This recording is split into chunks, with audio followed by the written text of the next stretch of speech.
Bakal Capres Koalisi Perubahan Anies Baswedan kembali mengkritik pembangunan di Indonesia. Anies mengkritik ketimpangan pembangunan melalui indikator nyala lampu di malam hari melalui foto satelit. Anies menyebut dari nyala lampu di malam hari menunjukkan aktivitas perekonomian di suatu wilayah. Anies kemudian menunjukkan perbandingan antara Pulau Jawa dan daerah lain di Indonesia. Menurut Anies, India yang berpenduduk lebih banyak dari Indonesia, nyala lampu lebih merata. Ini adalah potret kota-kota di Indonesia. Oke. Nah, ketika lihat kota-kota di Indonesia, Bapak sekalian, inilah wajah ketimpangan yang ada. Lampu ini menggambarkan kota di Indonesia. Ketika kita lihat kota-kota ini, Bapak sekalian, di Jawa paling terang itu Jakarta, Surabaya. Begitu masuk Sumatera, titik-titik kecil. Kalimantan, titik-titik kecil. Ini yang lebih ramai itu di Sarawak. Ini Malaysia. Sampai di kawasan timur, gelap. Saya tidak menggunakan statistik Bapak Ibu sekalian. Gak pakai statistik nih. Tentang macam-macam. Gak usah, pakai ilustrasi ini aja. Listrik yang nyala di malam hari. Dari situ terlihat ketimpangan yang luar biasa. Bakal Capres Koalisi Perubahan Anies Baswedan kembali mengkritik pembangunan di Indonesia. Anies mengkritik mulai dari menggunakan titik lampu malam hari melalui foto satelit. Anies menyebut seharusnya pembangunan difokuskan pada pembangunan berkeadilan. Lalu bagaimana PDIP merespons kritik Anies? Kita bahas bersama Arya Bima, politisi PDIP, bergabung juga Ahmad Fathul Bahri, Wakil Sekjen PKS. Selamat malam Bapak-Bapak. Malam, Assalamualaikum Mbak. Waalaikumsalam warahmatullahi Selamat wabarakatuh. malam, Waalaikumsalam. Saya ke Mas Arya dulu. Gimana tadi pernyataannya Pak Anies, salah satunya ya kita cuplik sebelumnya tadi soal ada ketimpangan pembangunan luar biasa kata Pak Anies. Salah satu indikatornya dari nyala lampu yang timpang di malam hari. Ya justru itu yang diselesaikan oleh Pak Joko Widodo selama 10 tahun terakhir ini. Kenapa ada konsepsi Indonesia sentris? Kenapa ada interkoneksitas dari Sabang sampai Merauke, dari Miangas sampai Rote, disambung menjadi satu dengan jalan trans, dengan jalan tol, dengan pelabuhan, dengan bandara, dengan listrik 35.000 watt, dengan telekomunikasi, supaya tingkat produktivitas itu tidak hanya di Jawa sentris, bahkan Jakarta sentris. Jadi narasi-narasi ya kelihatannya sedikit logis ya, tapi itu tidak realistis di dalam mengkontekskan negara kepulauan seperti Indonesia yang seperti sekarang ini. Kenapa dibilang logis tidak realistisnya di mana, Mas Arya? Logisnya ya sekolah-olah antara gelap dan ketimpangan, ini kan dilogis-logiskan kan. Tapi apakah itu realistis, real ada di dalam seluruh asosiasi yang di situ adalah kebanyakan kepala daerah, itu dia akan menjawab loh tempatku terang semua kan gitu kan. Jadi tidak realistis, tidak real, tidak nyata bahwa dia spektrumnya melihat dari satelit. Namanya kota itu ada listrik untuk kebutuhan rumah tangga, ada kebutuhan industri, ada industri pun ada industri berat, industri menengah, industri manufaktur, kapan dia harus bergerak, atau industri pariwisata. Jadi ada hal-hal yang kritis itu perlu ya di dalam satu negara demokrasi, dan ini bagus ya, tidak hanya sekedar saling umpat-mengumpat, tapi mulai masuk mengkritisi, tapi kritis adalah argumentatif. Nah, argumentasinya lemah. Kritis adalah konstruktif dan ada hal yang solutif. Saya tidak melihat kecuali pendapat Mas Anies ini hanya sekedar mengambil sisi posisi dia sebagai capres untuk mengambil kue yang tidak mendapatkan kepuasan dari pembangunan Jokowi yang kebetulan sekarang ini kepuasannya 85%. Maka kalau 5% mau direbut, ya itu bunuh diri politik buat saya. Kalau ke Muhammad Fathul gimana? Kalau kata Mas Arya tadi dilogis-logiskan tapi tidak realistis, apa iya? Ya pertama saya mengapresiasi terlebih dahulu ya, dari forum yang sudah dilakukan oleh Apexi, karena justru ini juga satu hal yang perlu didorong ya. Hal-hal yang baik tadi bahkan bakal capres lain, ada Pak Ganjar, ada Pak Prabowo juga diundang dan menyampaikan hal-hal yang Hmm, terkait dengan gagasan, substansi dan ya, ya juga digaungkan oleh media. Menurut saya ini hal yang perlu kita dorong terus nih, ya, selain bicara soal siapa Betul, capresnya, betul. cawapresnya. ya. Yang kedua, ini kan yang dibahas oleh, Mas Anies ini pertama dalam forum yang terkait dengan, pemerintahan kota. Sehingga beliau ingin coba memperlihatkan bagaimana yang tadi beliau sampaikan, ada gagasan, ada narasi, dan juga kerja, yaitu berdasarkan gambaran yang tadi disampaikan. Yang secara sederhana dibuka dengan, gambaran mengenai, foto Indonesia nih dari atas gitu. Jadi bagaimana penerangan yang terjadi. Nah, ini gambaran bahwa ternyata memang, dalam konteks kota yang terang ternyata masih timpang gitu. Sehingga mulai dari poin itu ya beliau membahas tuh bagaimana harapannya agar kota ini juga bisa punya peran untuk juga berkontribusi terhadap kemajuan yang ada di desa dan dalam konteks ini juga kemajuan yang ada di Indonesia secara keseluruhan. Jadi itu, dasar yang menurut saya yang perlu kita, sampaikan dan juga kita apresiasi dalam forum tersebut gitu. Kalau kata Mas Arya tadi argumentasinya tapi lemah. Kalau PKS lihat itu lemah atau tidak datanya? Ya yang disampaikan juga ada kutipan datanya ya, jadi bisa dibaca gitu. Tadi misalnya hal-hal yang terkait dengan memang di awal itu yang dia buka, dia hanya gambarkan saja. Kan orang simpel ya, kita kalau naik pesawat juga senang sekali kalau kita datang ke kota lain, apalagi kalau malam, jadi kelihatan tuh bagaimana kota tersebut.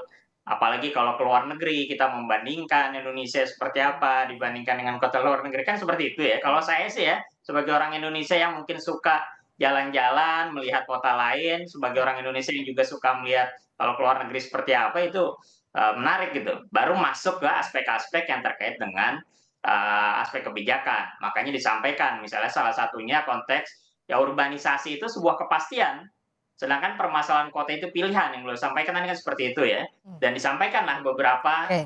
data yang dikaitkan dengan data World Bank, data BPS, ada bagaimana misalnya contoh ya yang disampaikan Mas Anies itu yang di awal misalnya 70% penduduk Indonesia akan tinggal di perkotaan di tahun 2045. Nah, ini pola yang dibaca dari data World Bank yang disampaikan. Oke. Kalau memang polanya seperti itu, maka di tahun 2045 70% penduduk Indonesia itu tinggal di kota gitu. Nah, ini Oke. kan satu hal yang menjadi pintu masuk ya bagaimana melihat kebijakan yaitu bisa didasarkan pada analisis tren data gitu. Dan Hmm, ini disampaikan oleh Mas Anies dan makanya dianalisis lebih lanjut, bahkan di akhir secara simpatis Mas Anies pun juga menyampaikan eh, oke. beliau sebagai bakal capres juga butuh masukan, sehingga Oke. justru menyampaikan juga ke para wali kota yang hadir untuk memberikan masukan-masukan terkait apa yang harus dipertahankan, Ya. yang diperbaiki dan sebagainya. Oke, tadi soal ketimpangan pembangunan, ada juga yang ketara begitu saat kemarin adalah saat Mas Anies, Mas Arya Bima mengkritisi soal IKN. Kritisinya tipis-tipis, dikatakan bahwa kalau tidak memiliki dasar yang kuat, kemudian tidak jelas mendapat manfaat siapa, butuh otot politik untuk program itu berjalan. Itu yang disampaikan Mas Anies, Mas Arya. Oh iya, masalah IKN ini kan bukan hanya sekedar visi presiden selaku kepala pemerintahan, tapi ini kan visi presiden selaku kepala negara yang berbicara untuk Indonesia ke depan sampai 100 tahun ke depan. Bagaimana justru ketimpangan itu tidak hanya sekedar pernyataan mengatasinya, Mhm. tapi harus dengan satu sikap dengan kebijakan. Nah, bagaimana navigasi ekonomi itu supaya pendulum itu tidak hanya pendulumnya berat ke barat, tapi pendulum ekonomi itu bergerak ke arah Hmm. timur dan barat. Salah satu pusat yang menjadi sentral pemerintahan dan sentral ekonomi ke depan itu juga harus memberikan kadar hubungan dan jarak hubungan antar kota kabupaten dengan porsi yang relatif sama. Hmm. Walaupun sekali lagi bahwa itu adalah perlu harus diimbangi dengan pemerataan yang lainnya. Misalnya soal Oke. BBM satu harga. Ya zaman Pak Jokowi ini harga BBM di Papua dengan di Jawa dan Sumatera itu sama. Ya di zaman Pak Jokowi inilah pintu-pintu wilayah masuk dari perbatasan itu dibangun yang dulu itu menjadi beban ekonomi sekarang menjadi tempat-tempat pariwisata yang produktif. Saya melihat bahwa masalah ketimpangan antar daerah maupun yang berakibat ketimpangan sosial antara strata atas, menengah, dan bawah, itu di era Jokowi saat ini diberikan fondasi yang ke depan orang nggak tertarik lagi namanya ke Jakarta, ke Surabaya, ke Semarang. Sekarang wilayah-wilayah di daerah kota kabupaten di seluruh Indonesia ini relatif lebih produktif karena Jadi arahnya untuk infrastruktur. tadi pemerataan itu ya Mas Arya ya? Ya, infrastruktur itu mengempowering aset menjadi produktif. Oke. Ya, jadi masyarakat akan bisa menggunakan, apalagi arus dana fiskal yang desentralisasi dengan dana desa, dengan kartu sehat, kartu Indonesia Pintar. Itu guliran tentang sistem keuangan kita ini betul-betul tumpah di bawah, dan disitulah geliat ekonomi akan tumbuh. Oke. Nah, Itu tidak bisa hanya dilihat sebagai salah satu hanya satu variabel antara gelap dan terang tadi, gitu. masih Banyak nyambung yang terang variabel-variabel tadi ya. Jadi kalau misalnya Mas Arya untuk tadi melihat ketimpangan itu banyak sekali. Oke, nah ada banyak tadi variabelnya. Kalau misalnya PKS apakah tidak melihat ini jadi bagian variabel untuk mengatasi ketimpangan proyek IKN ini? Tidak semata-mata karena programnya Pak Jokowi jadi otomatis dikatakan perlu otot politik untuk ini, Mas Fatul. Ya kalau tadi disampaikan hanya berdasarkan gambar itu ya enggak kan, itu kan tadi sebagai pembuka gitu. Apalagi kalau presentasi kita di awal kan pasti mencoba memberikan shock terapi dulu, gambaran bahwa ini loh contoh gambaran Indonesia kotanya dibandingkan dengan India dan lain-lain gitu. Dan bahkan setelah itu mulai masuk ke data-data yang ada. Ya, jadi juga tidak menegasikan apa yang sudah dilakukan. Ya, tadi kan jelas sekali beberapa hal yang disampaikan pun juga banyak itu datanya kalau kita mau baca, ada konteks data tadi tentang penduduk yang akan tinggal di perkotaan, ada data kota-kota yang memiliki kualitas udara yang baik, misalnya ada aspek kesenjangan sosial di perkotaan yang masih tinggi, misalnya dibandingkan koefisien Gini dan lain sebagainya, dan lain sebagainya, itu banyak sekali ya. Dan dicontohkan juga apa yang beliau sudah lakukan, ya mungkin pasti tentu ada kurangnya, tapi kan beliau coba mencontohkan apa yang sudah beliau lakukan, dan bahkan di akhir ya beliau secara rendah hati juga meminta masukan justru karena kebetulan di momen yang pas gitu. Oke. Di momen ketika para wali kota berkumpul, lalu beliau bakal menyampaikan 4 poin mungkin ya, perlu diingat tadi yang di akhir beliau sampaikan, beliau menawarkan visi, namun realisasinya itu harus dikerjakan bersama. Ini kan contoh. Lalu apa yang disusun, kira-kira apa yang harus dilanjutkan, apa yang harus diperbaiki, apa yang harus dihentikan, dan apa hal baru yang diperlukan. Nah ini gambaran menurut saya hal yang bijak ya dari seorang bakal capres yang untuk maju dalam pemilihan nanti itu diawali dengan gagasan-gagasan. Ada gagasan, ada narasi, dan gambaran kerja nyatanya seperti apa gitu. Dan kalau bisa dibilang ini hal yang menarik justru karena bakal capres kita nih ada 2 latar gubernur dan juga 1 latar menteri, atau mungkin yang lain ada lagi nanti yang akan maju misalnya. Dan ketika ini ditekankan dengan aspek gagasan, maka akan menarik gitu karena kita akan membandingkan bagaimana bakal capres itu punya visi, lalu ada gagasannya, dan baru kita masuk ke aspek implementasinya seperti apa nanti gitu. Nah, makanya untuk implementasi ini, Mas Ahmad Fatul, kalau dari kemarin apa yang disampaikan Pak Anies, implementasinya mungkin seperti misalnya ada Kementerian Kota yang diajukan dan sebagainya. Singkat saja silakan Mas Fatul. Contoh kan beliau menyampaikan ya bagaimana untuk mengurangi kesenjangan, ya beliau sadar beliau memimpin di ibu kota yang ketimpangan misalnya APBD-nya sangat tinggi misalnya dibandingkan daerah-daerah lain, ya tapi beliau mencoba untuk melakukan hal-hal yang konkret gitu misalnya dengan contoh membeli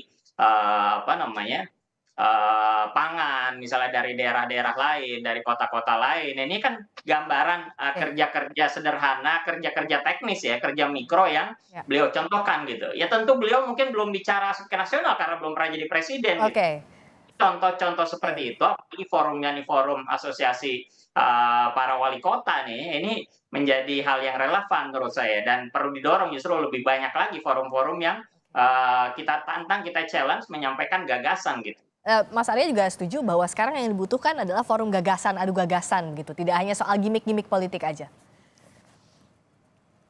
Mas Arya? Oh iya, tadi kan yang kita singgung kan dia mencontohkan tentang terang benderangnya satu daerah itu ada korelasi dari satu ketimpangan. Itu terlihat di dalam cara melihat lewat satelit di daerah yang kalau Sabang sampai Merauke sampai Rote itu terang semua gitu. Produktif nggak persoalannya kan gitu. Takut saya para kepala daerah nanti terus untuk menunjukkan daerah itu nggak timpang itu terus jor-joran lampu PJU kan itu kan cara-cara hal yang harus Ya, tapi kan dijelaskan lebih bukan hanya poin gambar lampu secara aja tadi beliau sampaikan. konkret ya kan. Nah, tadi Maksud udah ada saya beberapa gagasannya, so abstraksi nextnya. itu masih penting, tapi oke lah kritik-kritik atau masukan-masukan sebagai kandidat Oke. Mas Arya, tampaknya kebijakan oke, suaranya. ada kebijakan, ada ideologi, konstitusi, turun ke visi, turun ke misi, turun ke kebijakan, ke program dan kegiatan kan itu kan. Nah, kalau lampu menyala itu kan kegiatan. Ya kan? Nah, itu kan ada satu program, ada kebijakan, ada visi, ada misi kan itu. Nah, menurut saya alangkah baiknya Mas Anies lebih mengurai narasi besar tentang kalau Pak Jokowi misalnya mohon maaf ini Indonesia sentris, interkoneksitas, bagaimana membangun industri 4.0, bagaimana membangun infrastruktur sebagai fondasi untuk Indonesia yang lebih produktif. Nah, ada satu narasi-narasi besar dan akhirnya turun ke kebijakan dan saya kira Mas Anies perlu lebih melengkapi karena forum itu adalah forum asosiasi kota, kabupaten atau wali kota dan betul bahwa kekuatan untuk membangun Indonesia yang tidak timpang itu adalah regional development. Bagaimana membangun aset-aset daerah ini menjadi produktif dan itu merupakan kaki daripada pemerintah pusat dalamnya adalah gubernur, wali kota dan bupati. Nah, jadi itu tadi yang kita tunggu. Singkatnya sudah habis waktu kita, Mas Fatul. Tadi misal contoh, kita nggak sedang bicara tentang tadi potret lampu, misalnya tadi. Itu hanya sampel aja gitu ya.